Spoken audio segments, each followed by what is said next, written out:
Welcome to the latest episode of the Blazing Musket podcast. I'm your host, Thomas Pinzone, and I will be joined shortly by Josh Nye, who is our guest tonight. Josh, of course, is the main person covering Revs II, not just for the Blazing Musket, but for anyone on this planet that is interested in Revs II and how they were doing. So he will be joining us tonight to get you ready for their season, which apparently starts this weekend at home. When I'm sure Josh will have an explanation as to how that's possible when he joins us in a couple of minutes. But just had a couple of little things that we want to talk about before we get started that do not necessarily relate to Revs II. First of all, we've gotten a little bit of snow, which some of you may have noticed over the last 24 to 36 hours. So just wanted to give everyone a quick shout out, and hopefully everyone is doing well. Has power, or at least knows when they'll get power back. I think there's still 200,000 people in Massachusetts without power. So if you are one of those people, I'm sure you're not using any precious generator power to listen to this show. But when you do get power back and download the show, hopefully you made it through, all fine and good. Hopefully everyone else able to get yourselves, shoveled out and and get out on the road if you need to. And if you are one of those people that has been out, driving a bobcat, driving a plow truck, or shoveling, I do just want to say that we do really, really appreciate the people that go out in that line of work. The rest of us huddle up at home, do a little sim racing, watch some movies, that sort of thing. While all of you are out trying to clean the roads up so that we can get back to normal life. There was a couple of guys out shoveling in my complex at 6 o'clock this morning. While I was, able to stay inside and enjoy my coffee, and then on my way home from work at 5:15, those same guys still outside shoveling 11 hours later. So I did that one winter, and I can tell you from that experience, it's exhausting and it's painful, and it makes you question why you ended up in that line of work in the first place. So again, just want to give a shout out to all those people that are helping us, get ourselves cleaned out. And apparently, there's more snow coming on Wednesday night, which is a terrifying thought. And there might be more snow to come early next week. And again, keep in mind, like I mentioned, Revs II is playing a game at home this Sunday. So very exciting to see how that is even possible. Obviously, Carlos Hill won't be involved, so we don't have to worry about any profanity about having to play a professional game of soccer in the snow. But again, hopefully you all are dealing with the snow. I'm at a stage in my life where getting through a snowstorm without throwing my back out is a really exciting development. So I've been able to do that this time around. I had a coworker that slipped and fell. She had to walk to work today because she couldn't get her car out of the driveway. Was walking in the middle of a snow-covered road, slipped and fell and banged her knee up a little bit. So for sure, it's pretty dangerous out there.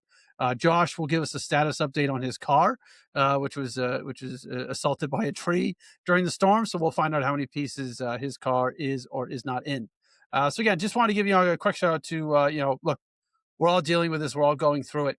I know we have a lot of listeners outside of New England. So if you have not had to go through this storm, we hope that you appreciate that you've not had to live the life that we're living over the last couple of days. Though we do accept it as New Englanders.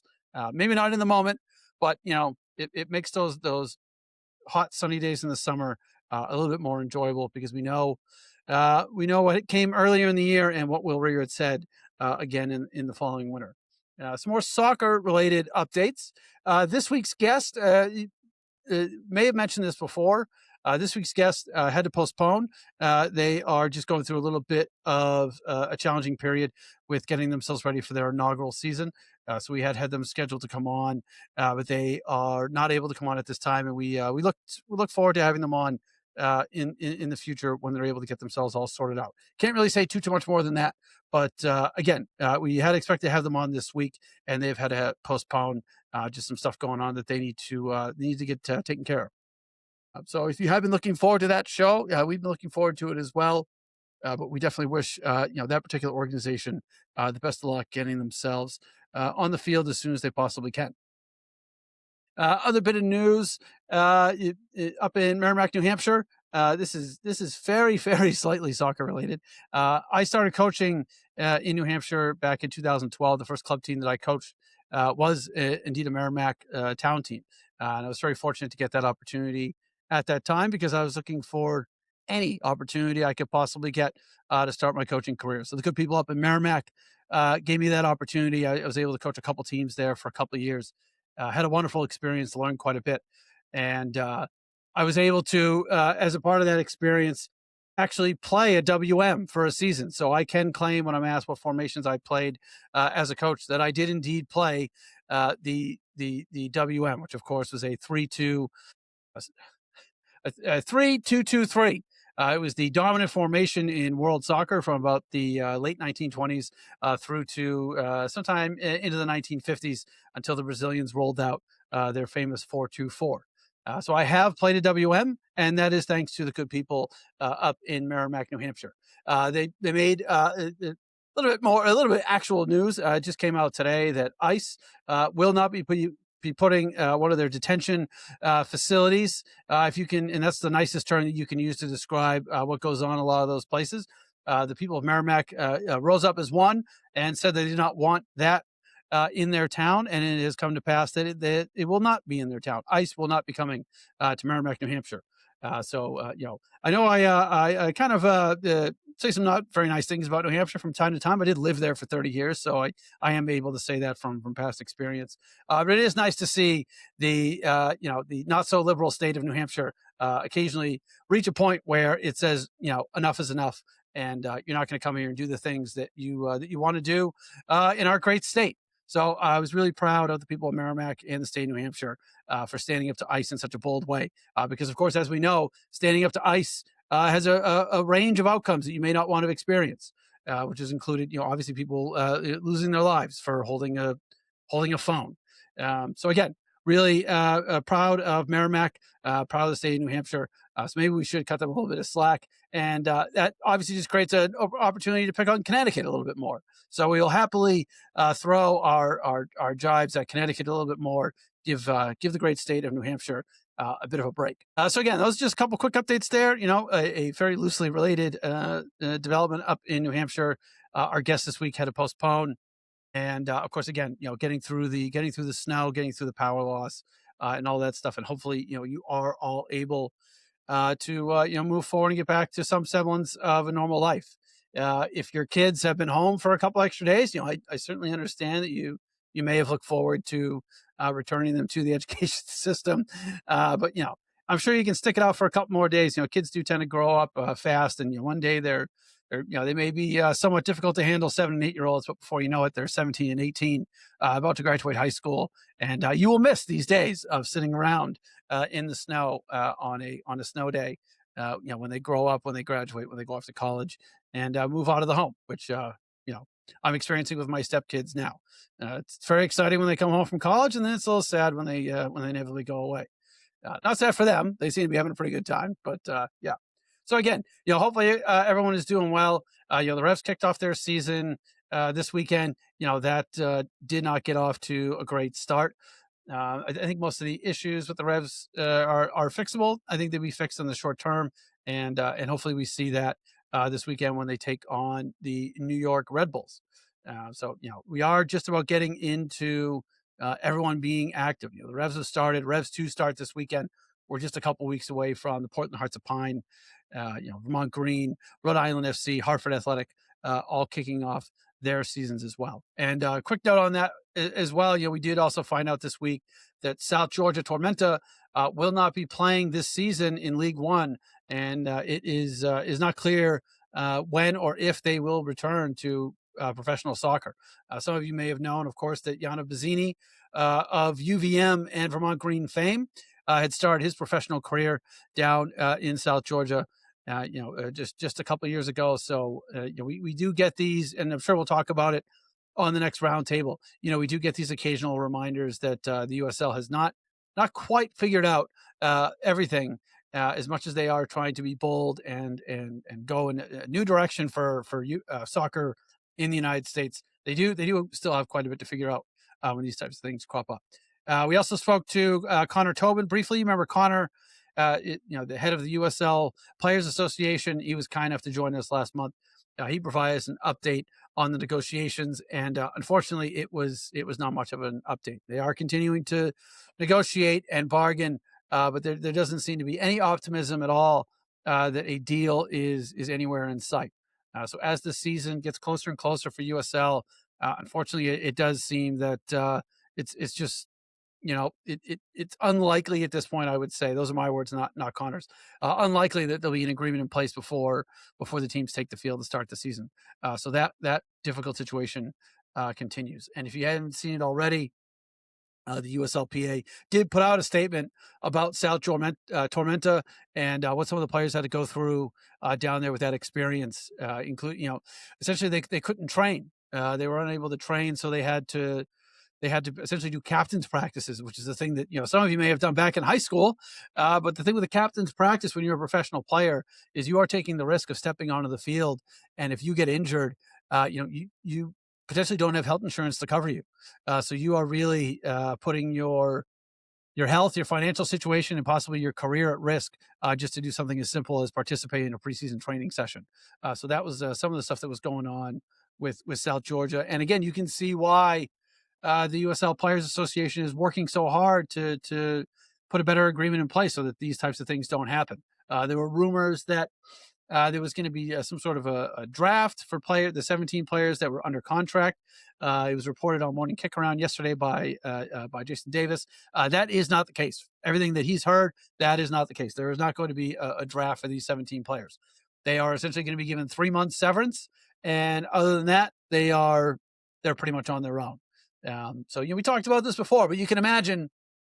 You think you've got a contract, you think you've got a job to do and a place to live from February until October, November, and then come to find out that you don't have anywhere to play. You might not have somewhere to live, and you're only getting paid for 3 months instead of the 7 or 8 months that you were planning on. And again, for these guys that are reliant on their club for health insurance, that possibly has gone out the window as well. So again, just a really, really tough situation for the players down in South Georgia. And as always, it's a tough situation for the fans. You can imagine if you're a Portland Hearts of Pine fan, a Hartford fan, RAFC fan, Revs II fan. Well, let's assume that there's Revs II fans. You're excited that the season's just around the corner, and you find out 2 weeks before it starts that actually, no, sorry, there will be no soccer, there'll be no team this year. So definitely, if you are a South Georgia Tormenta fan that has found your way listening to this show, our condolences to all of you having your team just kind of disappear, quite literally overnight, which is happened many, many times in U.S. soccer, but it does still continue to pop up. And it doesn't seem to pop up in the time of the year in which you think these things might happen, which is, right after the previous season had concluded. It's popping up in preseason.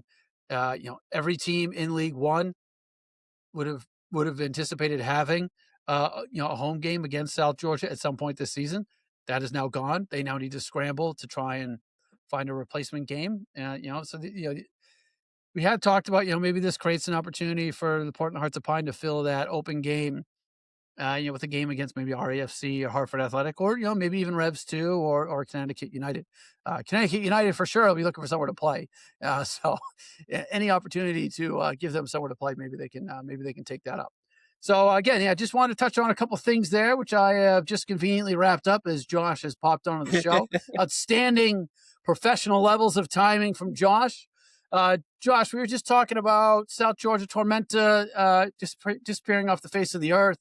We were talking about, the USL Players Association, putting out a statement about what was going on down there. Connor Tobin updated us that we are nowhere near a deal for the USL players and the league, and obviously their season is getting closer and closer. We touched on Merrimack, New Hampshire, standing up against ICE. I told a little story about my soccer connection to Merrimack, and also this is where you come in. We let everyone know that you're here to preview Revs II, but we also I promised everyone listening that you would give us an update on the status of your car and if it has survived its unfortunate meeting with the better part of a tree yesterday. Yeah, so first and foremost, outside the mirror, pretty much outside of that, no damage, which is always good to see. No glass damage, no structure, but is going to be a pain in the neck to deal with insurance now, so that should be fun. Oh, now, from my understanding, insurance companies would be more than happy to, fix your car because of a natural disaster. And, Josh, let me ask you this, though. I don't know if you want to admit this publicly. Did you park under the tree? Parking is very thin up in my way, so Well, there's only so if we had to pay out a claim every time somebody parked under a tree, we just wouldn't be around. what's the point of having insurance? It's brutal. Where are you, by the way? How much snow did you get? We got I think we get about 18 inches in Grafton, which sounds like a lot until you hear about what other people got elsewhere. Yeah, I think NWS last time I checked said 30 and a half, which is not fun to deal with. Oh my God, that's brutal. No, honestly, there is nowhere to put the snow in our complex. I mean, it's insane. And again, we only got 1.5 feet. I mean, have you been able to get out of the house? Did you maintain power through the whole thing? Surprisingly, yeah, Plymouth lost like 75% of power, which, I kind of set throughout the whole storm. I was kind of very surprised we were able to keep it, but thankfully we did. And we still have not had our street plowed. So, Really? yeah, Wow. fun. Yeah. Well, I mean, that's what you're saying. It's been a tough time. We down the Cape, there's 200,000 people in Massachusetts without power. A lot of them are down on the Cape. And yeah, it's been on the news too. People just saying, one guy, I guess he said today, he's like, "Oh, I'm hoping to get out of the house by Friday." Like, I mean, yeah, it's wild. But you're in Plymouth. Isn't that where Jim Cantori was? Yes, yeah. That's where back in 2015 with the thunderstorm and back there again for the last storm. I think it's a bit of a sign when Jim's coming to your town. I was just about to say, the second I saw him coming to Plymouth, I was like, this is going to be bad. Oh boy, yeah. It's crazy. But look, your car's still in good shape. The power is on. Hopefully, the power can hold out for a good 40-45 minutes here. If you haven't lost it now, you should be in the clear. But you just never know. It's some wild stuff today and yesterday. But look, I think the craziest thing is that Revs II, they're playing at home this weekend. Do you have any idea as to how is this possible? Is it possible? Well, honestly, I'll say, Burns Stadium, might be a familiar name to some people listening. It was the home for Rhode Island FC during their inaugural season while they're waiting for Centerville Bank to be built. So, it is a feasible option. In terms of, like how they'll be able to attract, I'm really interested to see if they'll be able to kind of, build out a fan base in this situation. Yeah. I mean, I'm going to go ahead and take a wild guess here that you will be the only spectator at Sunday's game. But I have to, I have to hope that it once they get into the season, the situation will improve. I mean, at least is there any upside to just look? They're in a smaller venue, so it's not as kind of ridiculous as it might seem playing in Gillette in front of a couple hundred people. Yeah, kind of like what you mentioned, the size of Gillette, is absolutely massive. So when you have those smaller crowds and in that type of seating, it makes it look a lot worse than it actually is. But I'm kind of interested to see how like the Bryant community will come out and kind of, if there's any incentive for them to come out and support the club with it being so local to the university. That's true. I mean, it is on the campus, right? The tickets are, if I remember, the tickets are, $10.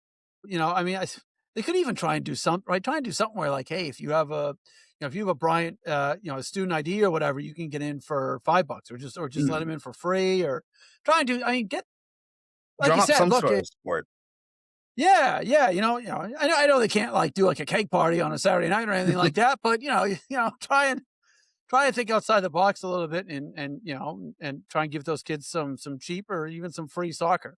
Now, are they playing the whole are all their home games going to be at Bryant? Is there any hope that they'll get back? I mean, I don't even know if they would want to go back into Gillette. Well, let's just assume for a second that they did. Are they going to be in Gillette at all this season, or are they totally bumped out? They did relocate one game, I think, in either June or July to Gillette, but that is in early morning. I think it was like an 11 a.m. kickoff. Really? Yeah. That's interesting. So they're going to fit that in. Well, I mean, I'd imagine that is that while the World Cup is taking place or just before? Like, how are they? I'm probably assuming it might be after, but I'll have to double check on that. That's interesting. Yeah, maybe they'll be the last ones to play on the grass, before it gets torn up. But yeah, I mean, it's very interesting. But look, you were there in 2024 when they played up in New Hampshire. I think most people would agree that didn't go particularly well. But I mean, was there any bright spots to that experience? at all that maybe we can hope, well, this time around, maybe it's not so bad? Uh, not really. I mean, the trees were a nice backdrop to have, but you know, Yeah, yeah. it just really didn't make sense from a standpoint. You're training in Foxborough, you're playing at Gillette. That's like a 2 hour, hour and a half drive up there and back. It really didn't make a lot of sense. But I think this opportunity in Bryant's going to be a lot better for them. That is true. I mean, the I could see the idea of getting them out of, a big stadium, but then to put them so far away from home, it's like, yeah, it seemed like a good idea, but yeah, I think there was clearly a lot of things with that went very poorly. But yeah, look, they'll be closer to where they train, closer to where some of them, where some of them live. So I think that might make things a little bit easier. Now, Brian, if I remember correctly, there is no running track around that that field. No, thankfully 'Cause not. that didn't help either, right? Like, it was like, No, well, somehow we're not in Gillette, but I'm still not close to the field. Like, how no. is the yeah. So I think that is, potentially a big benefit. Like, you go to Hartford, even if you're all the way up in the back at Hartford, you're still not that far because there's no running track, it's not bowed out like it is at Gillette Stadium. So, yeah, I mean, I think it'll be good. I think it'd be a little bit more enjoyable, than going to Gillette. So hopefully that works out for them. Now the interesting thing here now is that allegedly, there is a team in Connecticut called Connecticut United that is going to be playing in MLS Next Pro. So let's assume for a second that Connecticut United can develop some sort of a following without a regular place to play. Apparently, they're doing some sort of like grand tour of the state of Connecticut, which I mean, best of luck to you. If you're not going to Lime Rock and Thompson, I don't really know that there's a hell of a lot else to explore in Connecticut. But is there a potential here for some sort of a local rivalry to develop? Because this isn't really something that Revs II have had outside of Red Bull New York. Yeah, so from kind of my perspective, I really couldn't see much, but back in January, I was at Revs practice talking with Pablo, and he was very like adamant on having this like kind of rivalry. He told me, let's see, where I had the quote. It's great when you have teams playing from the surrounding area. It's a tremendous battle. It's great to have another team in New England area, but we don't want to make them feel comfortable.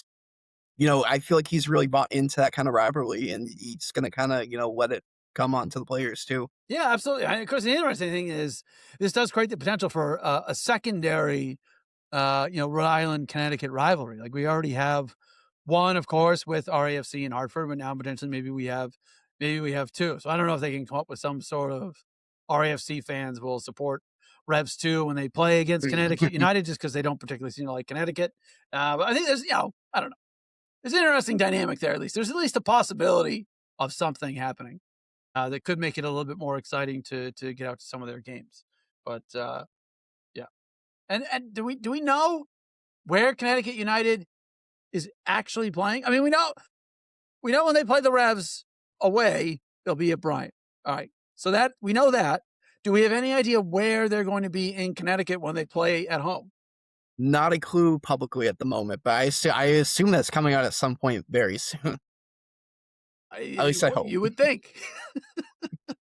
I mean, otherwise you're just waiting for the we're actually playing all of our games on the road announcement, and there just won't be any home. I mean, they have players. People have been able to confirm that they have players and a coaching staff. Yeah, it's pretty crazy. But from your experience, these MLS Next Pro teams that are not part of an MLS team, how do they tend to do? Is it kind of all over the place? Do they tend to dominate because they can just go and sign, whoever they want? Like, have any of these teams really kind of emerged as, perennial contenders? Well, honestly, it's kind of been a mixed bag. You look back in like the early years at MLS Next Pro, you had like Rochester Rhinos who came in and had a pretty decent season and then immediately left into obscurity. And then now you have Carolina Core and Chattanooga who kind of came in, had a rough first season, but have been able to kind of, figure things out and get back into playoff contention over the last year. So it's kind of, just been a mixed bag of things. Yeah, yeah. I mean, that does kind of seem to be the thing about MLS Next Pro too. Like, are there teams where, like, one year I mean, this is Revs II would fall into this category as well. Where they might be a really, really strong team one year, and then the next year they're all the way back down at the bottom. So when you're going into a new season, as someone that follows this league closer than anyone that I am aware of, is there any consistency from year to year, or is it just kind of a hey, nobody knows what's going to happen? Some organizations have been kind of able to keep that kind of consistency level. Like, I think Columbus has done a really good job in their history of MLS Next Pro, kind of keeping like a maintained level of squad. But, kind of like you said, 2024 Revs II finishing dead last with 4 wins on the year, and last year we're making the playoffs.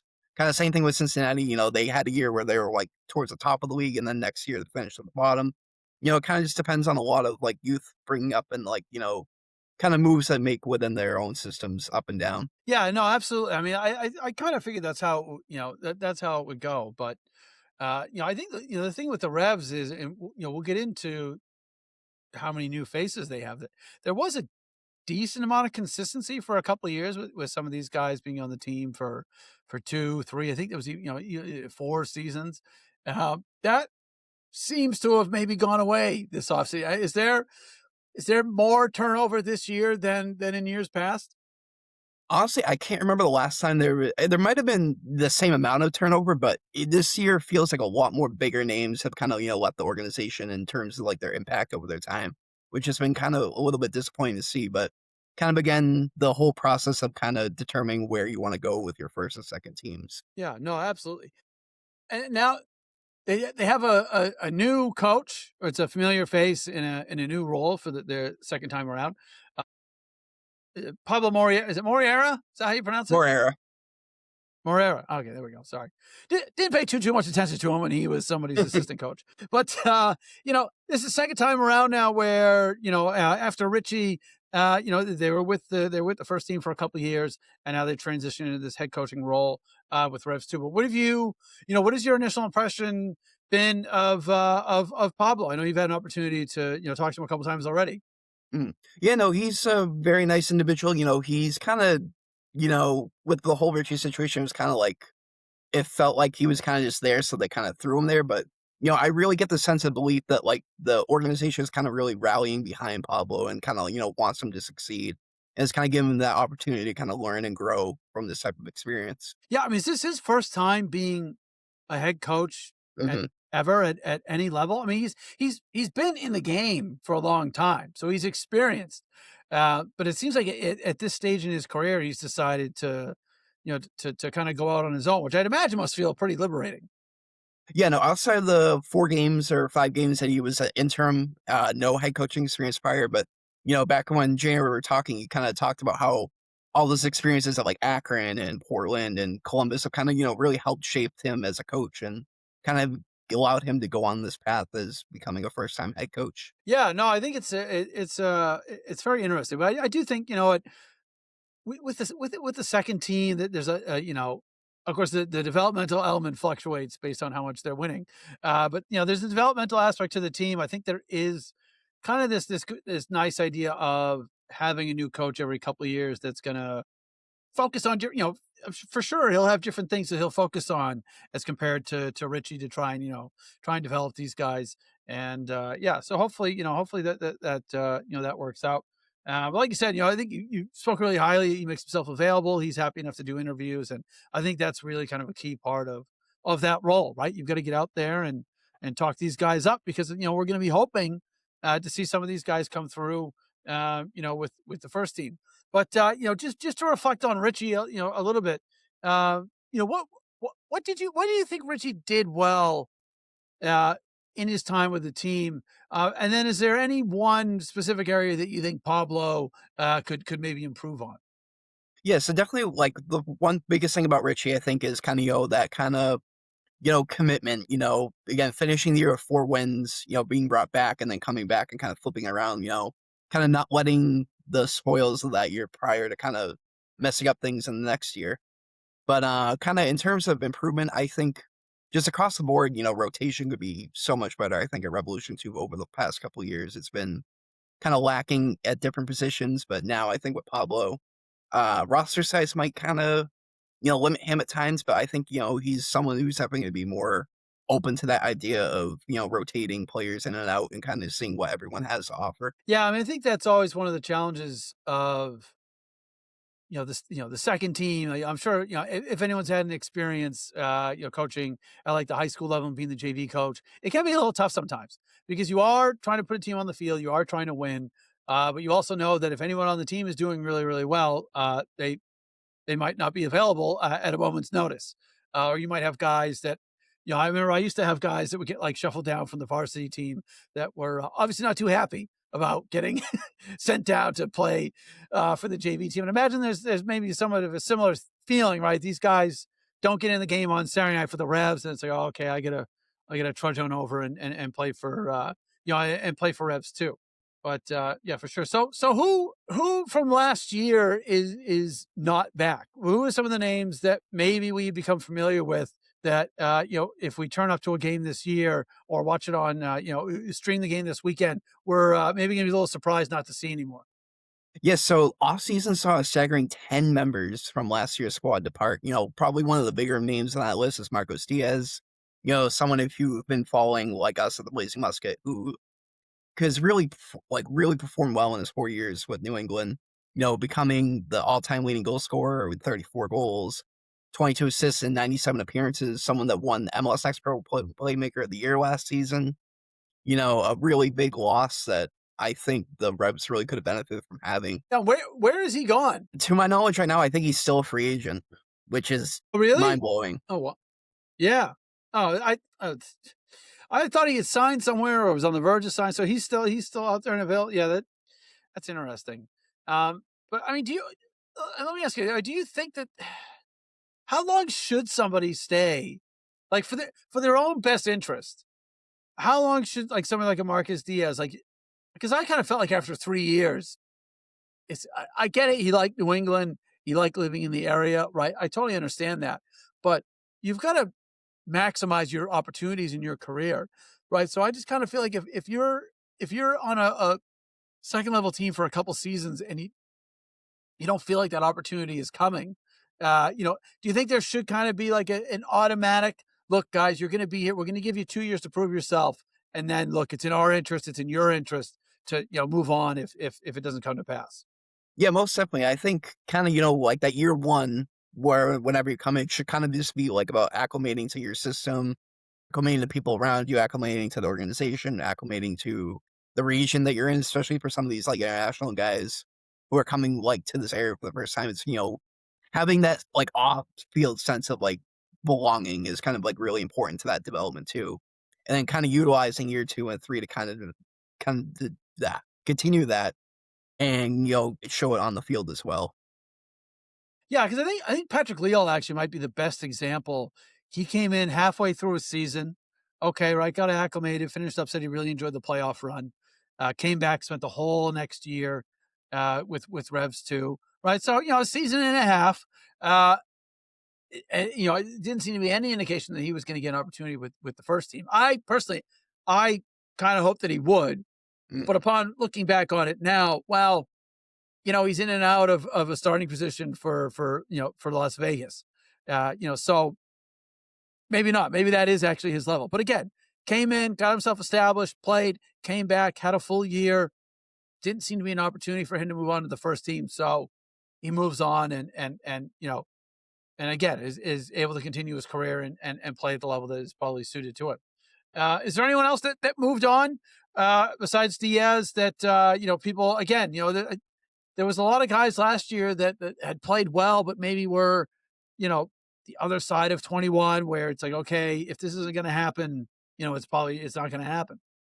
Yeah, definitely. Liam Butts, I think, was like probably like one of the best examples of those type of names. 18 goals and 3 assists in 36 appearances. Did have that little bit of an injury spell throughout his 24 season, but was able to come back in 25 and maintain that healthiness and kind of be a consistent presence for the Revs II offense. Again, kind of like you said, on the wrong side of 20, probably just wasn't the best interest for both sides to kind of continue. Yeah. But now, especially if you listen to Sean from Revolution Recap, he's been talking about this for 3 years. The Revs going into every season without a third string or without a third choice center forward, and they've arguably, if and please, God hope that he doesn't. If Turgeon stays out wide and Campagna stays up top, they have no backup center forward, none. And even more so if one of those two goes down. Yeah, which, Campagna, if he stays on schedule, Campagna will, grab the back of his leg because he's done his hamstring in 3 weeks. So like, to me, Butts, guy, like you said, he scores 18 goals in 36. So he's scoring a goal every other game. That's pretty good. I understand. Look, it's MLS Next Pro, but again, like, how many goals would he have had to have scored to get a chance with the Revs? 36 and 36. Apparently more than 18. Yeah. But I mean, I'd imagine that, I think we talked about this last time, that must frustrate you as someone that follows this team, that you see these guys week in, week out, you see them in training, you see them playing, you're able to assess, who's doing well, who's not doing well. Like, you must at times really get frustrated that these guys don't get an opportunity, right? That they don't get to come out and play in Gillette Stadium with, 20,000 people instead of 200 people. Yeah, no, it's definitely frustrating. Over the years, New England Revolution organization has done an incredible job of utilizing like the academy and Revs II to find these prospects. I just think at times it's kind of, been a little bit of a difficulty of implementing some of those guys up to the first team in that final step of the process. Yeah, no, absolutely. I mean, I think Malcolm Fry is a good example. He got moved up with a first team contract, but is just now starting to get a little, he's getting a 20-minute run out in a blowout, right? So, I mean, I just feel like maybe they haven't really necessarily put him in the best opportunities to be, to be successful. And then, all right. So Diaz is gone, Butts is gone. Anyone else, moved on or been loaned out that, again, that, is a notable departure? Good work to Arby. And, I have said in our group chat a couple times, I think the thing the Revolution have like really lacked in the last couple of years is that kind of, energy guy off the bench, like an Ima Boateng type role, who can come in for like the last 30 minutes or so, and kind of just give like 110% go at guys one-on-one. And kind of, if you're down a goal or if you're tied, you can, get that goal to rescue the points. But, I think Gavork was, like that ideal candidate, but unfortunately, his time came to an end, but hopefully he'll be able to have a good run in Birmingham. Yeah, no, for sure. I mean, I guess that is one thing too, right? When these guys do move on, even if it's in the USL, I know I've kept track of, I kept track of how Leal was doing, the last couple of years, or even somebody like a Ryan Spalding, always kind of check on him, Damian Rivera. So it is great to see these guys. Look, they don't fall off the face of the earth. They are still professional players. They're not with the Revs. They're not with the Revs too. Yeah. And anyone move up to the first team? I know the goalkeeping situation. Can we get into that a little bit? Goalkeepers, who is with Revs II now? And then, what guys have moved from Revs II up to the Revs, behind Matt Turner? Can you just kind of break down where everything is at with the goalkeeping situation? Because I feel like they've had some pretty good quality goalkeepers over the last couple of years. Yeah, so for right now, Revs II have Max Weinstein and Matthew Tibbetts under contract. Two former academy guys who've kind of come in. Weinstein has been with the club for I think 4 or 5 seasons now. Has kind of had spot appearances here and there. Kind of really hasn't given that full run. Tibbetts is kind of coming off a really good season at the collegiate level. So I'm really interested to see how those two can kind of split time at Revs II. And then for the first team, it's kind of JD Gunn and Donovan Parisian, who both spent 2025 with Revs II. And kind of, more towards the end of the year, kind of Parisian got the keys to goal, but, both had really good showings throughout the year. And hopefully that they're able to, serve, because we don't know what's happening with Matt Turner come the summer. Yeah, I was going to ask you. So I'm inclined to think that the Revs, well, they said at the preseason ticket member event, they said they are going to do everything that they possibly can to keep Matt Turner. I think he's pretty happy here. But let's just say that an opportunity that he thinks he can't turn down comes to pass and he moves on for the second time. Is either one of those guys, Parisian or Gunn, do you think either one of them is ready to step into a starting role in MLS, or do you think they'd have to entertain, going and looking for somebody else?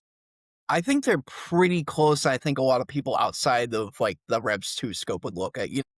JD Gunn is on the verge of like earning a World Cup roster spot with Panama. Those don't just get handed out to nobody. Donovan Parisian was like a top 20 draft pick in the last 2 drafts ago. They're definitely quality prospects. I think they may just need a little bit of time at that next level to kind of, get acclimated with everything. Yeah, I mean, that for sure has got to be one of the toughest things, right? Especially if Turner leaves and now you're stepping in and trying to replace Matt Turner. Petrovic did all right, but like you're not gonna pull a Petrovic out of your hat every time Matt Turner leaves.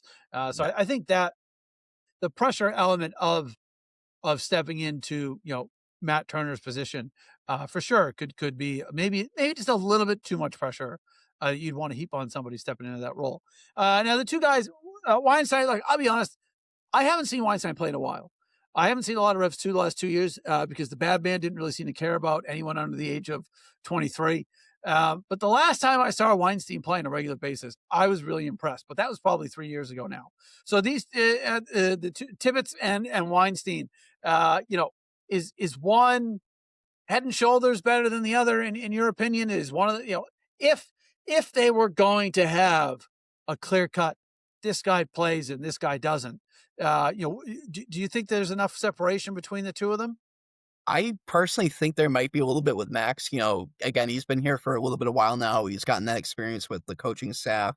He grew up like in the area, came through the Revs Academy. I think kind of has that little bit of an edge. But going back to rotation, goalkeeping is kind of something I really hope that we see a lot of rotation in, as we really didn't see much of it towards the end of last year. Yeah, absolutely. I think you've got to give both these guys, an opportunity, but then also find a way to give them enough of an opportunity, right? So that the club can really assess their level, and of course, and for their own personal development as well.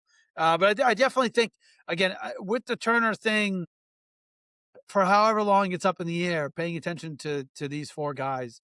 I think if you're a Revs fan, it's really important to keep tabs on them because they could be in need of one or two of them, after the World Cup. So definitely a good thing to keep an eye on there. Okay, who's new?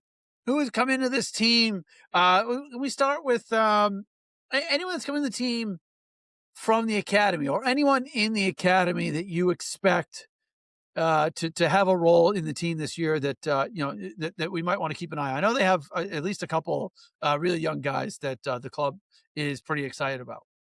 Yeah, so the only official graduate from the academy was Javon Musendin, who has been with the team for the last 2 seasons. He's tallied a goal and 2 assists in 27 appearances over the last 2 years.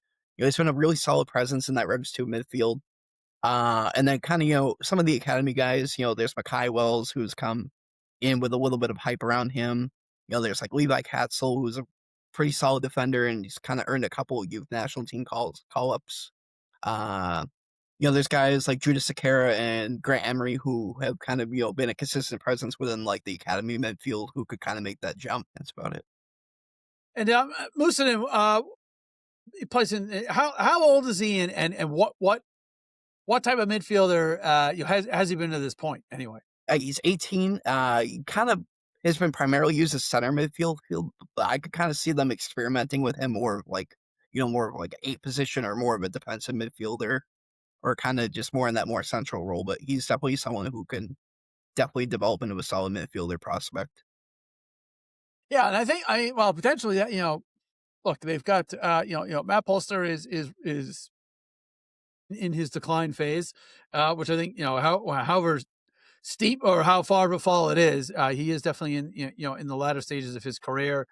Jackson Ewell hasn't really impressed in his time in New England. So it might not be too. And look at Brooklyn Reigns, if he was to come in and do really well, it's always a possibility. He won't be here for too long. So I think it'd be interesting. Keep an eye on Musadin this year, see how he does, and again, see what type of player could he be? Could he be kind of a single pivot defensive mid, which I don't think the first team has had in a long time. Or maybe someone again, like you said, more of like a box to box player that can get up and down the field. But either way, that's a position that in another year, 2 years, with Ewell and Polster, potentially could be an area of need or if Youssef, if he's not able to bounce back and be the player that some of us thought he could be when he arrived in 2024.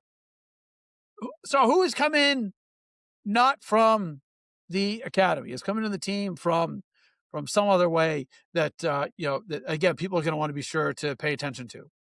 Yeah, so probably one of the bigger ones, just signed recently, I think either yesterday or the day before, Carlos Zambrano coming over from Syracuse, former Vermont Green prospect. He scored some really exciting goals. I posted a highlight reel that he made a couple years ago. Is really able to kind of generate that space as a central attacking midfielder, and also really good on the corner kicks too. Someone really exciting to watch out for. Miles Morgan too. He's come in with a lot of MLS Next Pro experience from his time with Vancouver and Toronto, and also led Valor FC in the Canadian Premier League last year in goals. So another exciting prospect. How old is he? Which one, Morgan? Yeah, yeah, I think they're honestly, I think they're all under the age of 22, which is again kind of a youth revolution at Revs II. yeah, yeah, absolutely. And then there's also Jake Shannon, who had a really solid defensive career at UNCW. Also home of former Revs goalkeeper and now goalkeeping coach Brad Knighton. And then Schneider Mimi, who was a super draft pick this year. He's a little bit on the older side at 25, but kind of throughout Revs 2 history, there's always been a couple of those older anchors that kind of help ground some of these younger guys down too. And also, we don't really know the whole Peyton Miller situation too, so he could eventually turn into a possibly depth piece for Revs for the first team. Yeah, no, absolutely right. I mean, I think Miller currently, I mean, his biggest issue is he can't come out of preseason healthy, so he's 0 for 3 in that regard. But I think, the last guy I saw was it Steiner? What's his last name? Mimi? Mimi. Yeah. I mean, is him or anybody else? I guess would be the question. Someone that could potentially help out at at left back, because I mean, I think look, anyone who watched the game on Saturday night, it's very quick to realize that if Peyton Miller's not available, and you have to be prepared for that eventuality, Sands is probably not good enough to be in MLS, and Tanner Beeson is a severely limited player who ideally is never playing left back again. So is there anyone that this new guy or anyone else that could potentially emerge as at least a Peyton Miller backup? Outside of Mimi, I'm not really entirely too sure of what the left back position is looking like at the academy. So hopefully they have a couple of names in the stockpile, because they might be needed in the near future. Yeah, no, absolutely. What about Dario McIntosh? Is he still around? And what's I think we talked about this last year, but he's someone that when I saw him play in 2024, I thought, this guy's definitely going to be knocking on the door of the first team in 2025. That didn't really seem to come to pass. So where are things at with McIntosh going into this season? He's kind of like one of those guys that's stuck in limbo between Revs and Revs 2. I think we talked about this last time. A loan could be a really good option for someone like him to, get that playing time and to further that development. Because again, I was under the impression that, you kind of see a little bit of bump in minutes under Eli Feingold, but then, the Revolution brought in Ethan Kohler. So it's kind of like, oh, it's not really panning out too well for him at the first team, but hopefully that changes. Yeah, I did kind of have that feeling last year. They had Brandon Bye going last year of his contract. They went and brought in, Eli Feingold, and it's like, oh, okay, well, so they're pretty solidly too deep at right back now. That to me didn't seem like a great sign for McIntosh. And then Bye departs, unfortunately, but I mean, a lot of people, predicted that before the season even started. I felt like it was going to happen, but didn't want it to happen. But then he moves on. So you've got Feingold, but then, pretty much straight away, Ethan Kohler comes in, and, not only that, not only comes in, but gets the start on Saturday night. So now it seems like they've got Feingold and Kohler in a bit of a fight for the right back position. McIntosh, is he 18 now? Is he 19? 18, I definitely in that 18, 19 range, definitely younger than 20.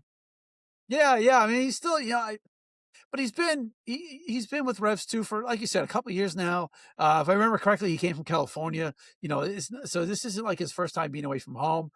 Do you think that that's the profile of a Revs II player that, look, he needs to go out on loan. He needs to go and get himself, at least in a fight for a position, with like a championship level team. Yeah, definitely kind of like what I mentioned earlier, again, as much as I love to applaud, the pipeline that we've created here in New England, sometimes implementing them at the first team hasn't gone as smoothly as I think they wanted to have. So, again, maybe not even signing them to first team deals and loaning them out initially to see if they can develop into that first team kind of prospect might do these guys a lot better. Yeah, yeah. I mean, it's tricky, right? I mean, I get it. You want these guys to be around. You want them to be available. You want them to be, potentially able to be called up, in like an emergency situation, like we saw, like we saw on Saturday night. But at the same time, you've got to, you've got to, make sure that you're trying to give them the best possible opportunity, for their own development. So it's definitely a little tricky to figure out. But I do think there have been times when some of these guys just really clearly, need to go out on loan for the year. Okay, so guys that Turners, anyone that was on team last year is on team this year, hasn't come from the academy. Just guys that were here that are back for another year. McIntosh is one of them. Is there anybody? Is there anybody else that you're looking forward to watching again in 2026? Yeah, definitely Gabe Dallin has to be at top of that list. He appeared in 28 to 29 matches for Revs II last year. Tallied 3 assists in 2,408 minutes. And, he even spent part of preseason with the first team training. Just a really solid defender. And now, with Victor Souza's departure, that back line is really going to need someone to step up. And I think that's going to be Gabe Dallin. Yeah, I know, absolutely. And yeah, I think that might be another area of need for the Revs relatively soon. I mean, Fofana and Sabalas, they made a pretty good pairing last year. Hughes struggled, I guess is the nicest word that I can think of on Saturday night. Beeson is what he is. Andrew Farrell, I thought Andrew Farrell did fine, but Andrew Farrell is getting up there. So I don't know that you can ask him to go out and play 90 minutes consistently. So I think center back could potentially be a situation where they might be hoping that somebody emerges from Revs too. But and on that note, we can talk about where the Revs are staying. Are there any positions where you're looking around at the players that are signed? Any positions for Revs II where maybe they're looking a little thin and you're not quite sure how they're gonna navigate a season? Well, there's only 12 players under contract at the moment. So So honestly, everywhere across then. everywhere. But yeah, no, I'm Easy kind of question, huh? Yeah. yeah, totally.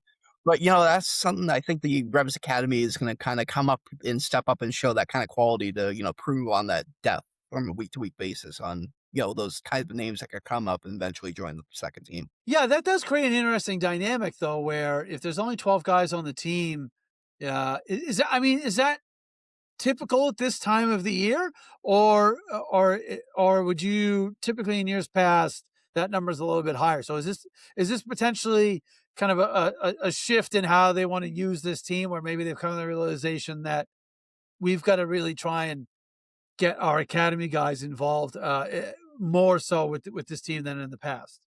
Well, for a little bit of context, I think Connecticut is up to 20 players or 21 players on the roster now. So a stark difference between our 12, but kind of again, kind of going to your point, I think it is indicating kind of the shift of how the organization really wants to utilize Revs II and kind of, focus more on those younger prospects to come in and give them the chance in a professional environment to kind of show what they got and see if they're, eligible for that type of role going forward. Yeah, yeah, I think that is definitely the way to go. But like we talked about earlier, that certainly makes it a challenge for Pablo. I remember I read a book about Ajax in the 1990s. Their like second team head coach wrote a book just on like different like exercises you can do in training and that sort of thing. And he said he had, as the Ajax, it's like the Ajax like Joan or something like that. The second team, he said that, with guys away on international duty and with the first team and this, that, and the other, or their academy players or whatever, he said, we'd have training sessions where I had 5 players. I gotta come up with an hour and a half of stuff to do, for 5 guys. So, do you think Pablo might have to kind of figure a lot of this type of stuff out, where guys are going to be maybe getting pulled up to the first team at the last second, getting pulled in from the academy, and again, it seems like a lot is going to be in flux. Yeah, totally. Again, the Revs II didn't start this off this past weekend, but we saw Jane Doss sign that short-term loan agreement with the club.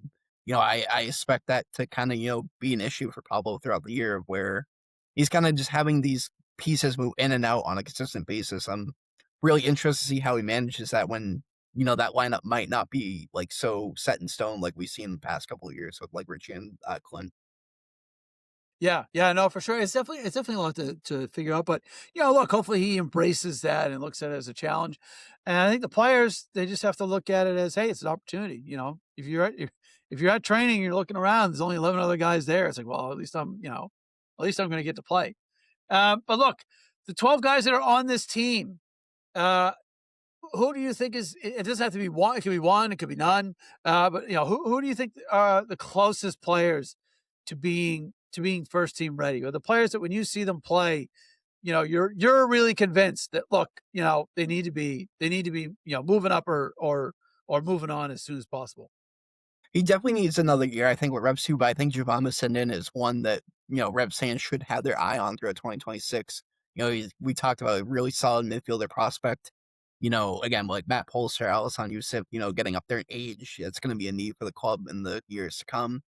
Just kind of, someone that I think they can use this year to kind of, roughen out the edges and kind of just get them ready for a possible first team move up in the next couple of years. Yeah, yeah. No, I'm always excited to see those guys get their first opportunity, for sure. Now, are there any players that are on the Revs that you expect to see a lot of, with Revs too? Like I know in like years past, Malcolm Fry has been on the Revs, but has gotten the majority of his playing time with Revs too. Is there anyone that that kind of falls into that category this year? I mean, I would assume like Ethan Klein, and Oyoroth are probably going to spend more time with Revs too than the first team.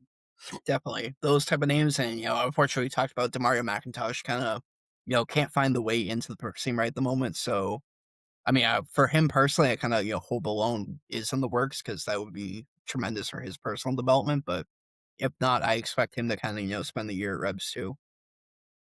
Yeah, yeah, absolutely. And what did you think of because Oyerworthing has been talked up quite a bit. I haven't seen enough of him. I only saw him play 2 or 3 times last year, so I really I'm not Jose Mourinho, so I need more than 10 minutes to form an opinion on a player. But what did you think of Oyoroth last year, and then Klein as well? Uh, Klein, I enjoyed watching him play. I did see him play maybe a half dozen times with Revs too, but Oyoroth, I didn't see too much of him. The people seem to be really pretty excited about him. Would you agree based on what you saw from him last year? Yeah, I can't remember off the top of my head how many minutes or appearances he got, but it wasn't like nothing, but it wasn't also a whole lot either. So I'm kind of interested to see how they utilize him this year, especially after getting that first year of getting acclimated with everything else around you non-soccer related. Kind of how he's able to come in and kind of further that development. Yeah, yeah, because I think that's a good example. You talk about guys that kind of just get stuck between the two teams. You know, he didn't play much at all for the Revs, but he also didn't play a ton for Revs too. I feel like he's one of these guys that's like, well, we got to hold him out because we might need him, for the first team this weekend, and then they don't need him, and it's like, well, okay, great. So I don't get a game this weekend. I think that he's probably one of the better examples. All right, Josh, let us know. The season starts this weekend, assuming that this game takes place. What time is the game, and what does their schedule look like? The first 2-3 weeks of the season. Yeah, so obviously getting things started off this weekend against Red Bull New York too. Also, again, 5 straight home games for the Revs who definitely, a really great opportunity for Pablo to kind of utilize that home field advantage to kind of, get acclimated and kind of just get off the season off to a good start. Yeah, five. They get 5 games in a row at home. Hmm. Yeah, that's all. I mean, maybe I don't know if the weather was going to cooperate with all that. Like you said, though, coaching his first year, a lot of new players, and obviously, I'm sure it makes it easier to pull the academy kids up. If it's like, hey, look, you just got to make your way down to Bryant for the day, and then you can, you can go back to whatever it is that you do the rest of the time. So yeah, so the first game is on Sunday. The Sunday. First. Is it 8:00 at night? Yes. What? That sounds insane. March 1st, 8:00 at night. 2 feet of snow. If we can get the pitch cleared. Yeah. Assuming that the field is available. But yeah. Well, look, Josh, I'm excited. I'm excited about the team this year more so than I have in the last couple of years. Like I said, I really didn't do my my due diligence keeping up with the team last year. I am for sure not going to allow that to happen again. So I do intend to be well versed in Revs II and those players and how they're all doing. So we do really appreciate you coming on the show to get us all caught up, to get me caught up, get us all ready for the season. And look, we definitely want to have you back on in the middle of the year because I do think it is important. If you're a Revs, look, even if you're not a Revs fan, these guys could end up in Portland, they could end up in Hartford, they could end up in Rhode Island, right? So they could be playing for the team that you care about, even if you don't play for the even if you're not a Revs fan. Talking about the Revs II players, I mean, they're all fully professional. They all want to play as long as they can. So for sure, we'll definitely have to have you back on a couple more times as the year goes on. We really appreciate you coming on the show tonight. If people want to keep up with Revs II through you, which is essentially the only way that it's possible to do so, again, everyone knows they can find Josh's work on the Blazing Musket. Nobody even attempts to cover Revs II the way that we do. But Josh, where are you present on social media if people want to keep up with you on a day-to-day basis? Yeah, so pretty much under X, Twitter, Instagram, and BlueSky, all under the same username of Josh Nye 8798. Awesome. All right. So again, be sure to follow Josh on whichever one of those social mediums you happen to be on. Please be sure to check out the Blazing Musket. And like we ask every week, we do really appreciate all of the Blazing Musket paid subscribers. It's $5 a month, $60 a year. If that sounds like something that you can afford and throw some money at, we do really appreciate it. The guys do a tremendous amount of work. Certainly, most of them do far, far more work than I do.